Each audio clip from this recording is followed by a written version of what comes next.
A note from the outset.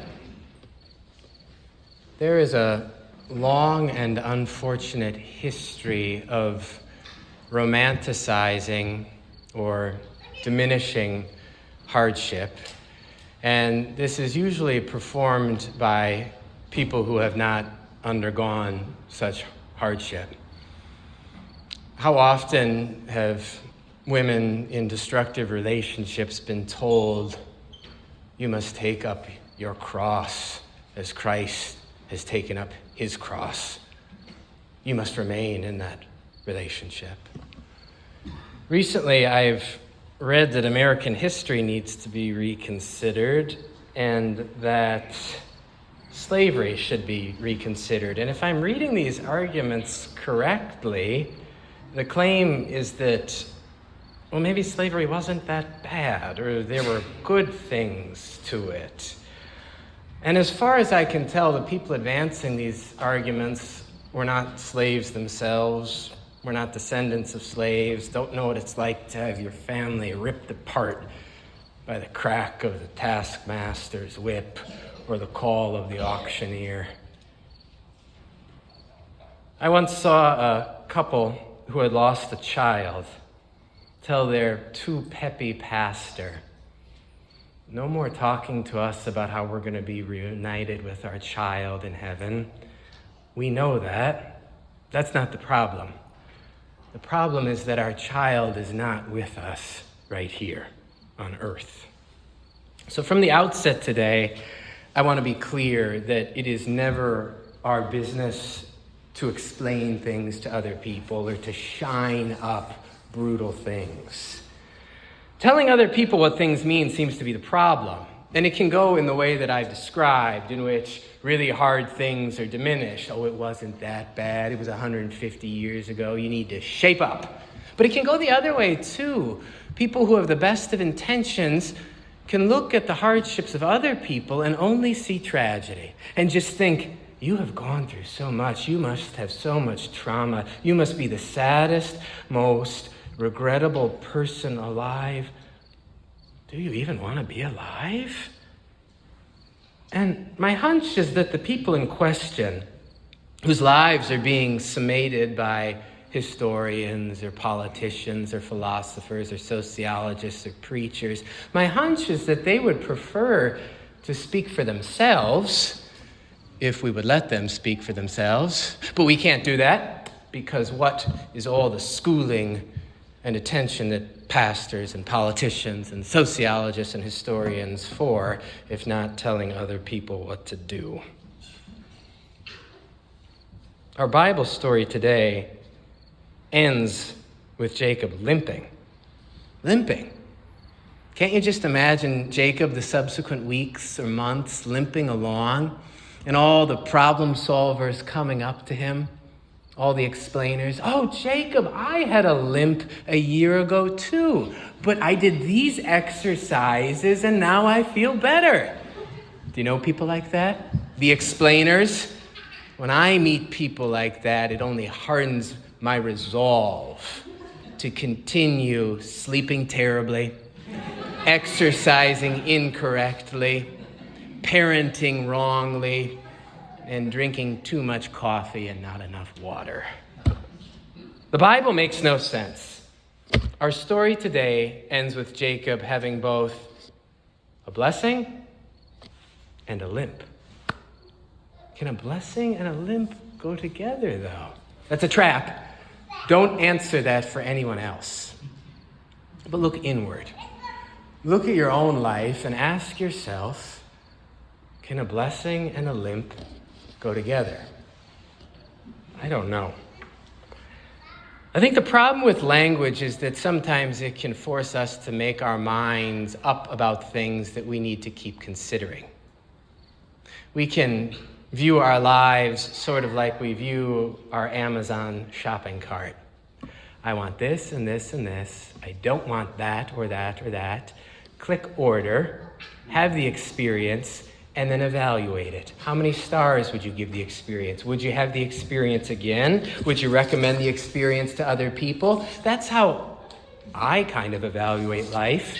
And it makes the really hard things in life difficult to examine because I don't think I would ever go onto Amazon and order a limp, so to speak. A limp can't be a blessing. Fewer and fewer people are going to church these days, except for you. You're all here every Sunday. But I still think even if people aren't going to church, they can't duck the biggest questions in life. We want to know, what are we here for? What is the meaning of this? And if you ever stumble upon a funeral or a wedding, even if it's not religious, you will find the presider trying to take these questions up too. We can't duck the significance of this. Everybody's Instagram account or social media is wrestling with this idea. What are we here for? What is our ultimate calling? And my hunch is that if pressed, the consensus would be that most of all, we are here for happiness. That sounds pretty good to me. I want happiness. I want happiness for my family. I want happiness for all of you. But I can't put my finger on it. I also want something more from life than just happiness. And that's where the Bible is useful for us. Because a limp isn't a happy thing, I don't think. But in the Bible, a blessing and a limp go together. Somehow. So how did Jacob even get in this position in the first place? Really, he's been wrestling his whole life. He is a twin, just like Lydia. And from the moment he's born, Jacob grabs the heel of his older brother Esau. Me first. Not quite. They grow up, and the tricks continue. Jacob dresses up as his older brother and steals another blessing from the father. And just like the blessing that Jacob gets today, that blessing also carries a burden because it incites Esau's murderous rage. So Jacob has to flee. Jacob flees. He meets a man. He meets a man's beautiful daughters. There are tricks back and forth between Jacob and his father-in-law. And our story today takes place right before Jacob is about to meet Esau again for the first time. If you follow Jacob's story, this is not a story about a good man, I don't think, or a happy man, or even a particularly godly man. I don't think you'd want Jacob as the pastor of your church. It's a story about a big, full life that is governed by twists and turns and good luck and bad luck and good decisions and bad decisions. In other words, it's a story about a life that is probably pretty similar to the lives that you've led. What's your life been like? Good? No. Bad? No. Blessed? No. Cursed? No. Happy? No. Sad? No. Or yes to all of these things, but no to all of these things. Which is it? A professor of mine in college said that when he was in divinity school, they took a class with a big famous faculty member, some prominent thinker who wrote thousands of pages of systematic theology, explaining the meaning of everything, why this had to happen, for this to happen, for this to happen. And when my professor was in college, he said that he and his classmates would needle this bearded, tenured theologian and say, what would have happened if Jesus had just gotten very old and died in his sleep one day? What would have happened? And they did this to aggravate the sort of tidy thinking that philosophers and theologians and historians and politicians and preachers fall into. This thinking that this and this and this and this have to happen, and that is what the meaning of things is. All we have in life is what happens. And from that, whether blessings or bruises, there's meaning. And it boils over. We don't get to choose if there's meaning. The choice is whether we are going to look closely and feel things and care and wonder and ask questions. And the Bible is clear on how we are to approach this. Given the unsavory stories that it narrates, a trickster like Jacob, a compassionate criminal who is our Savior, like Jesus. These are the stories the Bible holds, and we are to consider them just in the same way that we are to consider every story in the world, every person, every hardship, every handicap. We are to look there and think, God might be there. How can that be?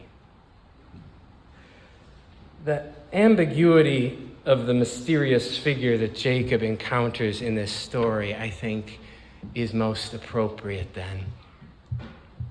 Carly read that they were up all night, wrenching and pulling. Can't you just imagine it? Have you ever seen a wrestling match? Two people flipping over like that, and at one point Jacob flips him over and he's on top, and I can just picture Jacob's long brown hair falling down, sweat dripping off his face, his hands on this figure's shoulders. "Who are you?" Jacob says. And the figure says nothing. And we say this to God, "Who are you?" Why won't God tell us who God is?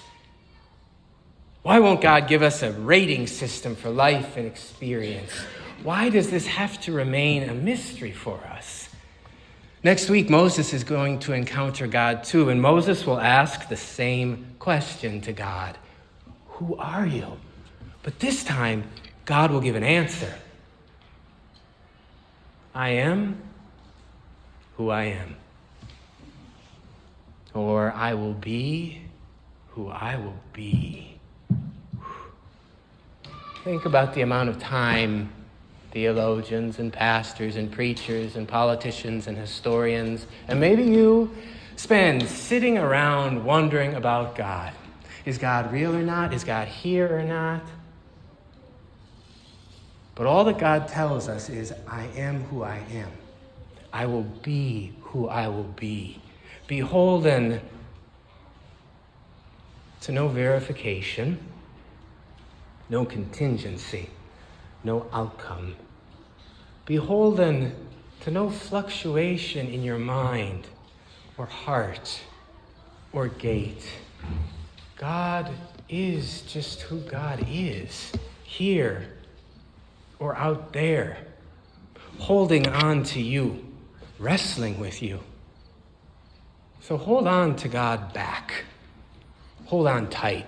Hold on tight to God, even if it feels like God is pulling away from you. Hold on to God through the dark night of the soul. And when the morning comes, walk forward with a limp, so that everybody who sees you asks without understanding, can a limp be a blessing?